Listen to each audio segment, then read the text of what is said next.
ಒಂದು ಗುಪ್ತವಾದ ವಿಷಯವನ್ನು ಮಾತಾಡಬೇಕು. ಧೈರ್ಯವಾಗಿ ಮಾತನಾಡಿ. ತಮ್ಮ ಫ್ಯಾಮಿಲಿ ಡಾಕ್ಟರ್ ಆದ ನನ್ನ ಬಳಿ ಮಾತನಾಡಲು ಪರ್ಮಿಷನ್ ಪಡೆಯಬೇಕು. ಏನಿದ್ದರೂ ನೇರವಾಗಿ ಮಾತನಾಡಿ. ನೋಡಿ, ನನ್ನ ಅಣ್ಣ ರಾಜವರ್ಮನಿಗೆ ತಕ್ಕ ಪಾಠ ಕಲಿಸಲೇಬೇಕು. ಅದಕ್ಕೆ ನಾವಿಬ್ರು ಸೇರಿ ಒಂದು ನಾಟಕ ಆಡ್ಬೇಕು. ಅದಕ್ಕೆ ತಮ್ಮದೇ ಮುಖ್ಯವಾದ ಪಾತ್ರ.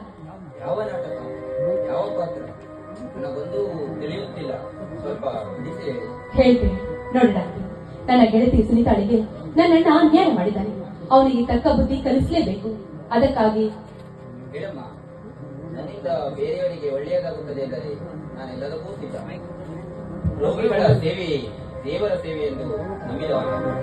ನನ್ನಿಂದ ಬೇರೆಯವರಿಗೆ ಉಪಕಾರವಾಗುತ್ತದೆ ಎಂದರೆ ಅದೇ ನನ್ನ ಭಾಗ್ಯ. ಅದೇನಂತ ಹೇಳಿ. ಹೇಳ್ತೀನಿ, ಬೇರೆ ಏನಿಲ್ಲ. ನೀವೊಂದು ಚಿಕ್ಕ ಸುಳ್ಳು ಹೇಳ್ಬೇಕು ಅಷ್ಟೇ. ಒಳ್ಳೆಯ ಕಾರ್ಯಕ್ಕೆ 100 ಸುಳ್ಳು ಹೇಳಲು ಸದಾ ಸಿದ್ಧ. ಅದೇನಂತ ಹೇಳಿ. ಏನಿಲ್ಲ, ನೀವು ನನ್ನ ಅಣ್ಣನ ಎದುರುಗಡೆ ನಿಮ್ಮ ತಂಗಿ 3 ತಿಂಗಳ ಗರ್ಭಿಣಿ ಅಂತ. ಮೊದಲೇ ನಿಮ್ಮಣ್ಣ ಕೋಪದಲ್ಲಿ ವಿಶ್ವಾಮಿತ್ರ ನನ್ನನ್ನ ತರಾಟೆಗೆ ತೆಗೆದುಕೊಂಡರೆ ಏನು ಮಾಡೋದಿಲ್ಲ. ಅದಕ್ಕೆ ಭಯ ಪಡ್ಬೇಡಿ. ನೀವೊಂದು ಚಿಕ್ಕ ಸುಳ್ಳು ಹೇಳಿ.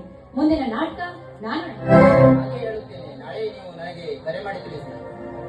ತುಂಬಾ ವೆಲ್ಕಮ್. ನಾನೇನು ಬರ್ತೇನೆ.